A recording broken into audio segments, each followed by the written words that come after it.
Welcome, Sports World.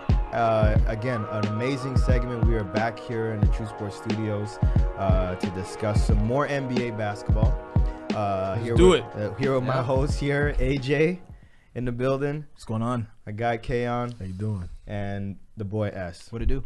And, of course, myself, Ray. So, guys, it's exciting. The NBA is getting really exciting. You know, we're almost there, close to All-Star break. I really want to touch on something here.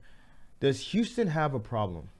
Yes. Like seriously, yeah. Houston, like it's to that point now where they're just losing games that they shouldn't be losing. Yeah, something's up. Yep. Something's wrong, and I think now, you know, the Rockets have to start to look at, you know, I think, Ash, you mentioned about with that move with CP3 and Russ, like just kind of like, couldn't you like a little bit elaborate more on that? They thought that they were getting the better end of that deal when they traded for Russell Westbrook. And if you consider everything, you know, MVP of the league at one point, Westbrook is a guy that can dominate. But we've seen in the past 2 years, his shooting has gone down. His shooting percentage is pretty much catch and shoot, whether it be pull up. Literally, all of his shooting numbers have gone down. And what do the Houston Rockets like to do?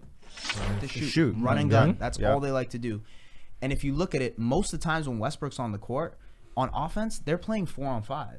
They really can't use him as an offensive threat. Yeah. And that's what's hurting them right now because they can't use Westbrook at all. They look horrible out there. I agree. They look horrible. You see, the thing is with the Houston Rockets, yes, you traded younger. So in terms of if you were looking at long-term, this is a better trade. Yeah. Westbrook is younger, closer to James Harden. Maybe they could try to pull something off. Yeah. But in terms of playoff success, and I know there's this narrative about Chris Paul being a cancer, Chris Paul not really going not really going far into the playoffs. But if you really think about it, as long as Chris Paul is not your number one option, you will go far. I still feel like they pulled the plug a bit too early on the Chris Paul and James Harden dynamic. They should have tried to make it work. They panicked right away and got James Harden. And then they tried again, even prior to that, you know, obviously putting a lot of the blame on Melo earlier on. But when they had Chris Paul, they went on a few runs. Absolutely. They went on a serious winning streak. Chris Paul went down, got injured. Harden came in. So, yeah, there's a lot of different things to kind of think about. But, again, I think, personally, that the Rockets need to do something. It might start with the coach, with Mike D'Antoni. See, I think that with CP3, I think the situation in Houston was unsalvageable. Yeah. Like, I don't think that, like, it got really bad. Chemistry-wise. Based on the reports that I'm reading, like, for example, Tim McMahon from ESPN said it got so bad that when Harden was on the bench and CP3 was running the offense, he would kind of signal to D'Antoni to don't let Harden come on because he was running the offense. Like, that's what I've read. Like, it became that bad over there. You know what I mean? It became like a Kobe Shaq situation, but on steroids. Like, it became even worse than that, right? And that becomes that's because that's like a battle of number one. Who wants to be number one? Does CP3 want to be number one, or does James Harden want to be number one? So I heard that. I mean, I'm sure you guys have read and you've heard what you heard, but what I've read, it became a big problem that couldn't be solved. But hold on, to be honest, I don't think it was more so the number one thing.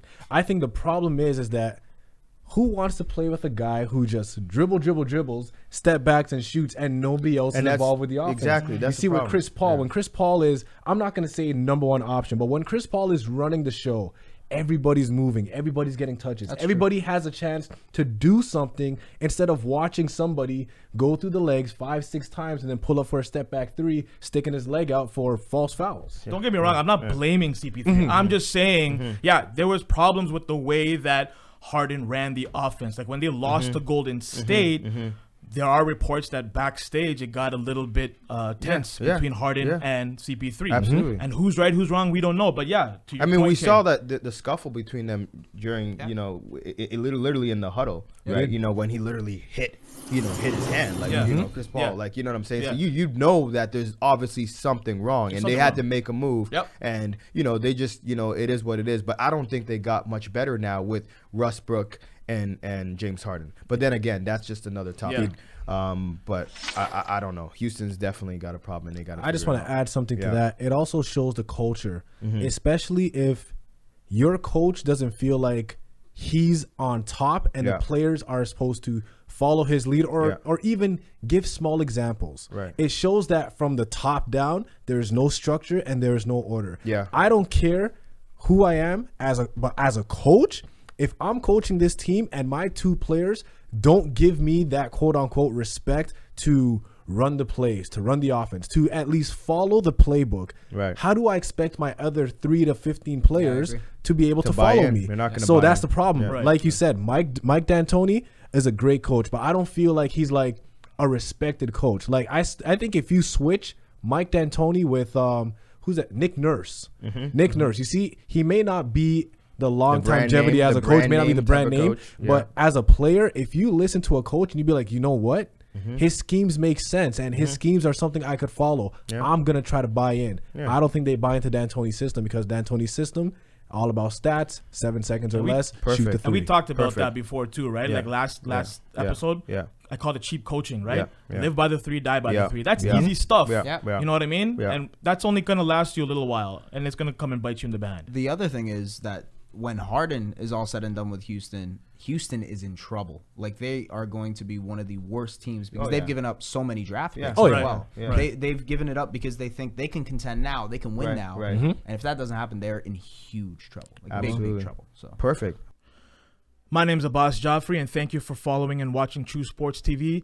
Follow us on Instagram and subscribe on YouTube for original content. Thank you very much.